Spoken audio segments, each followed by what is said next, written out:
Do you like Monster Hunter? Do you like robots? How about post-apocalyptic dystopian futures where humans have to do mandatory prison sentences? Combine these together into one ambitious video game and you get today's video, Freedom Wars. A hidden gem on the Vita, now re-released and remastered for a modern audience. Now, does it deserve a remaster? Well, we'll be discussing that for the next 20 minutes. Freedom Wars was created by DIMPS Corporation. DIMPS being short for Digital Multi-Platforms. Something the founders wanted for all of their games. DIMPS is a Japanese development studio that was founded by former members of Capcom and SNK. These are guys that made their names working in collaboration with almost every important Japanese game studio. If you've been a gamer for the last 20 years, you've played a DIMPS game. They worked on Sonic the Hedgehog, Digimon, an Inuyasha video game, a bunch of Sword Art Online video games, and most of the biggest Dragon Ball games. We're talking Budokai, Xenoverse, and even the bad ones. That includes Dragon Ball Evolution and a recent one, The Breakers. But the reason I know of them and their work is Street Fighter 4 and 5, with Street Fighter 4 being considered one of the best fighting games ever made. But if you haven't noticed, a lot of these games are owned by other companies, and in some cases, they are barely given any credit because they were only working in cooperation with these companies to make these games. But things change with today's game, Freedom Wars, being one of the few games in their catalog that wasn't an anime or popular Japanese franchise. This is something they created from the ground up. Now, for some reason I couldn't find anything on why they created this game or what even inspired it, other than maybe Monster Hunter was popular and they wanted to cash in. I mean, most of the guys did work on God Eater, another game that was very Monster Hunter-like.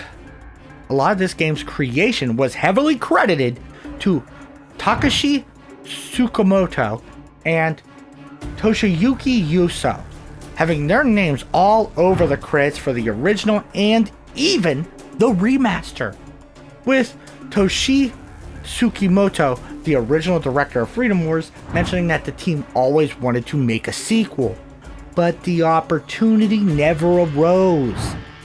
When Sony offered up the game's license for a remaster, DIMPS excitedly sought out a publisher, and Bandai Namco stepped in, leading to the creation of the Freedom Wars Remaster, even if it didn't exactly sell well. And the remaster didn't seem to do that well either. I can't say I'm too surprised, honestly.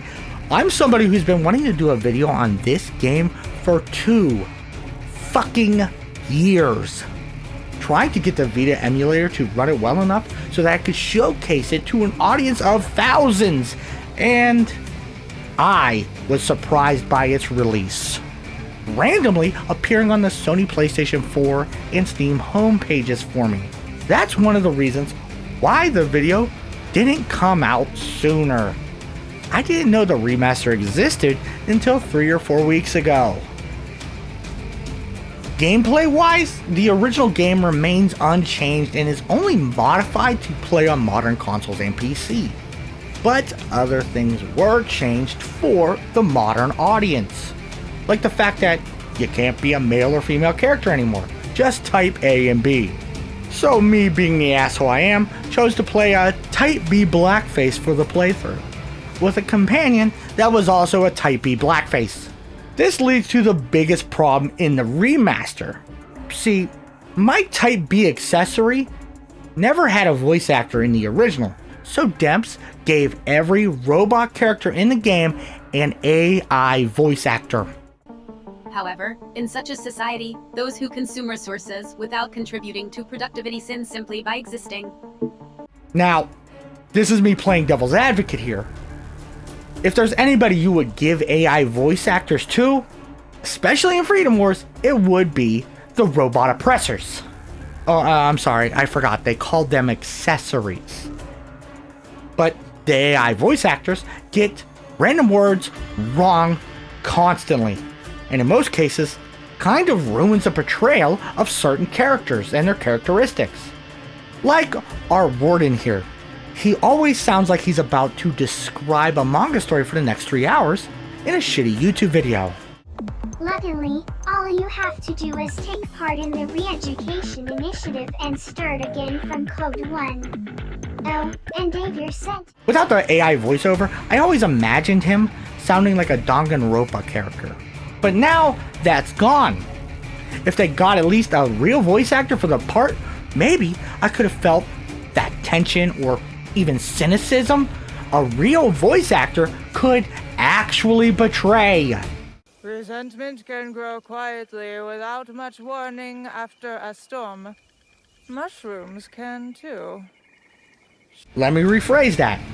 A good voice actor could. When I was reading dialogue back when the game originally came out, in my head, it felt like this. I'm doing my part too. They're doing their part. Are you? Join the mobile infantry and save the world. Service guarantees citizenship. Speaking of AI, people in the Steam forums think that the AI targets you unfairly in the remaster. And here I was, thinking it was because of the color of my skin. Jokes aside, I don't know if this got patched out or it's just players being bad and blaming the game. I personally have not noticed anything, but stranger things have happened in gaming. Freedom Wars takes place on Earth in the year 10-2014. The surface of the world is uninhabitable and resources are almost gone. So in a last-ditch effort to save humanity, the last remnants of humanity create underground cities called panopticons, underground city-states. And because of the lack of resources in these city-states, the panopticons end up going to war over the last remaining resources. That's where you come in.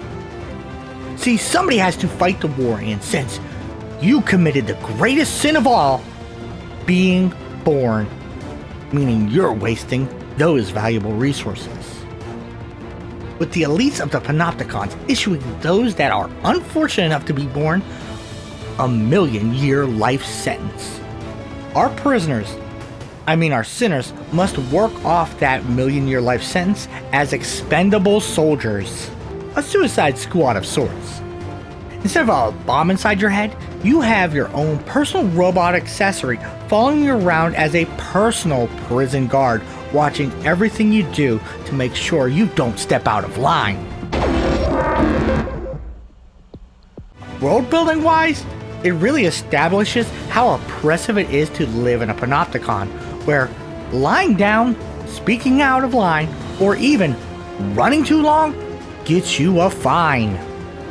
Thanks a lot, you shit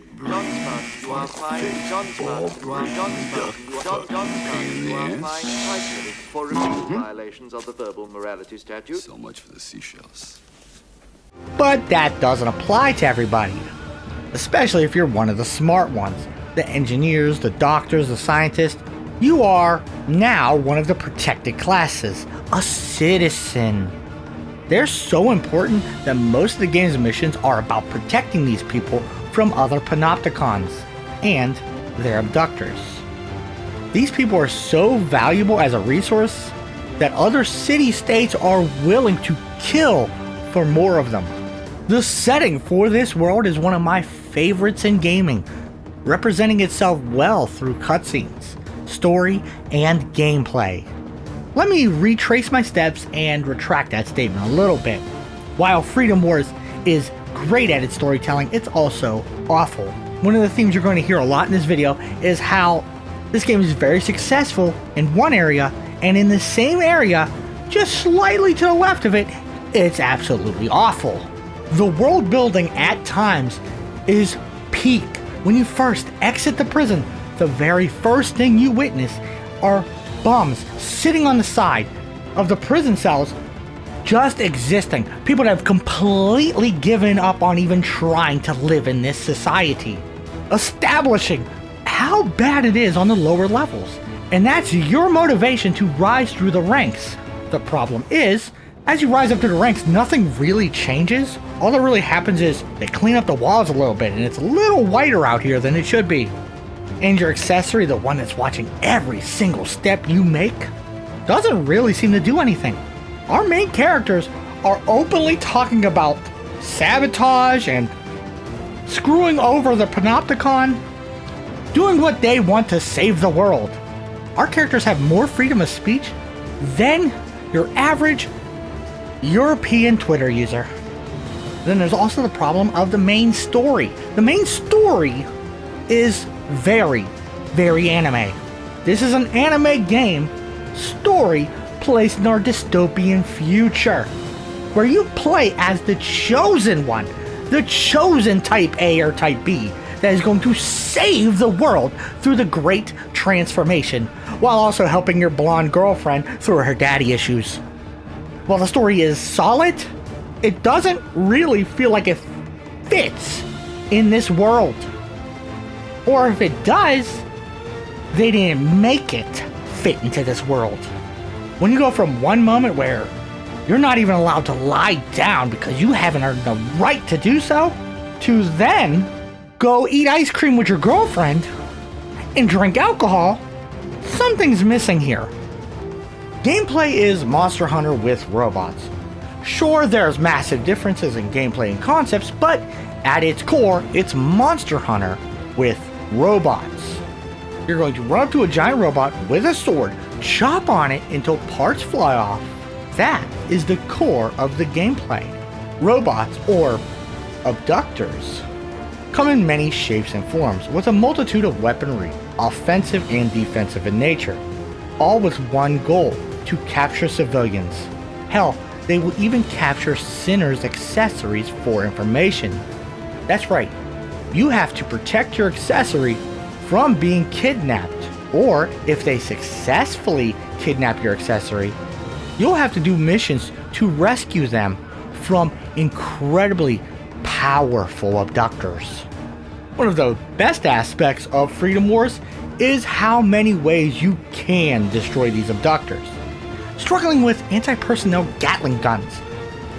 Grappling hook your way onto those arms, cut the Gatling guns off of it. Giant spider robot won't let you get close to its core? Go up high and hit it with as much long-range gunfire as you can. Mobile panther-like robots giving you trouble?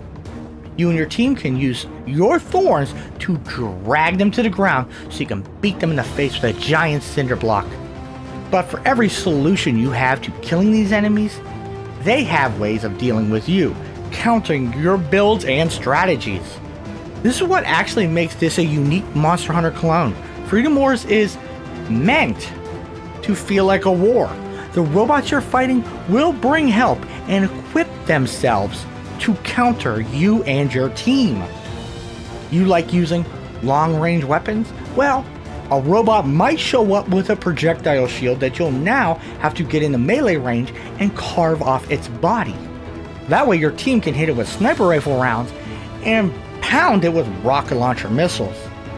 If you can't rip its shield off, the rest of your team is going to have to destroy that shield for you while you wait. They might even bring drones or other sinners that'll protect them from you jumping on top of them and ripping off those parts. Freedom Wars is very diverse in the weaponry that it gives you. That's good because you're going to need a decent proportion of it to deal with the complications of each mission, especially when you don't know what's coming in the next mission. Sometimes you need a giant robot cleaver and an SMG to deal with the problems. As the game progresses, you'll have to fight multiple robots at the same time, with them even covering each other's weaknesses. This mission here was a massive undertaking for me, even capturing my accessory multiple times. It all sounds good. There's a lot of diverse missions, right? Here's a stealth mission. I just ran through it and didn't even pay attention to it because the enemy can't hear anything. So I just ran past them. You have mission types that are clearly for multiplayer. Capture the civilian, where you have to play capture the flag with a human being. Holding a point, A, B, C, and D? Is this Call of Duty or is this a giant robot game? You even got missions where you're going specifically after abductors to steal the civilians that they have trapped inside of them. And while I do enjoy the gameplay, it can get very boring very, very fast. Especially as the game keeps getting harder and harder, because your options to deal with these problems never really change. Especially if you optimize your character and build towards fighting a certain way. If you specialize in a single-handed weapon, get prepared to mash the circle button until your fucking hand goes numb. This is how I beat the game originally actually. I was massively underleveled and was just tearing through bosses with low-level gear. This time I would just grapple on the enemies and mash heavy attack till they fell down so that I could do a combo. Or maybe, just maybe, you want to play a mediocre third-person shooter and just want to sit there and hit them with rocket launchers until you run out of ammo. All of these playstyles are viable, but very boring.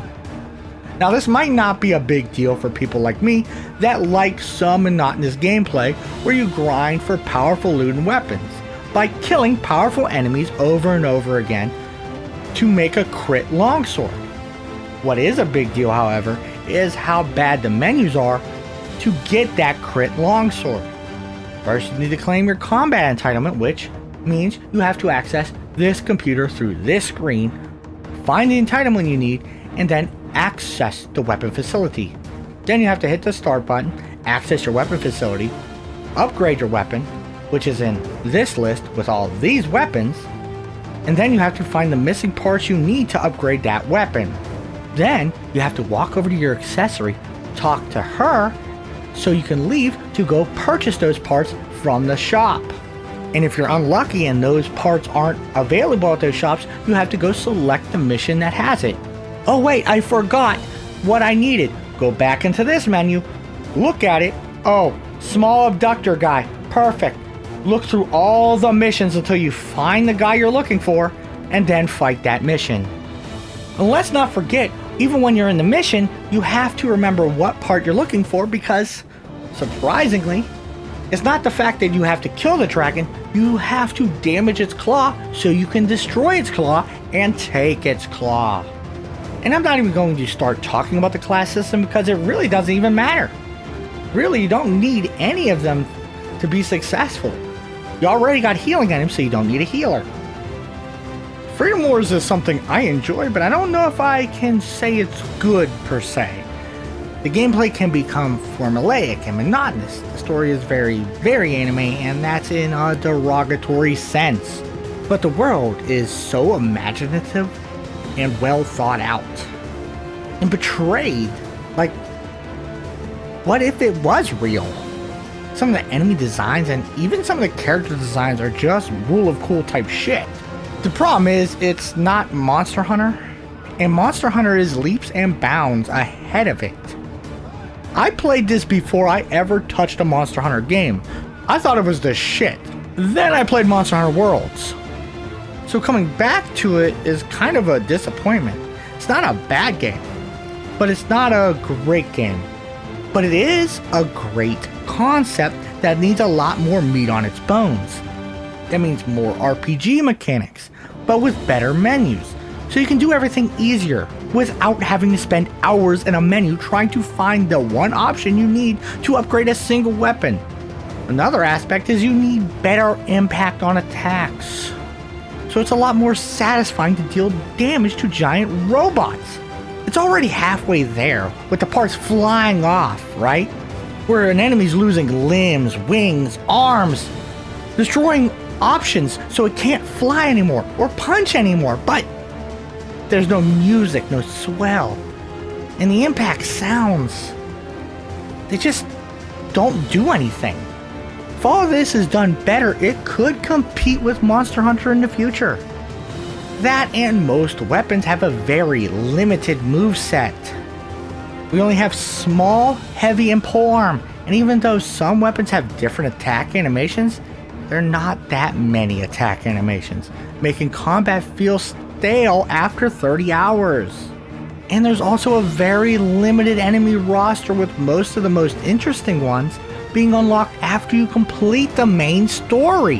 While ultimately, I do hope this game sells, and sells well enough that it'll be able to get that sequel they wanted to make, because I do hope that they will be able to address these issues and make this game way more fun. But I also thought the same thing with Dragon's Dogma 2, which, while I enjoyed that game, it didn't have the long-lasting impression that the first one left.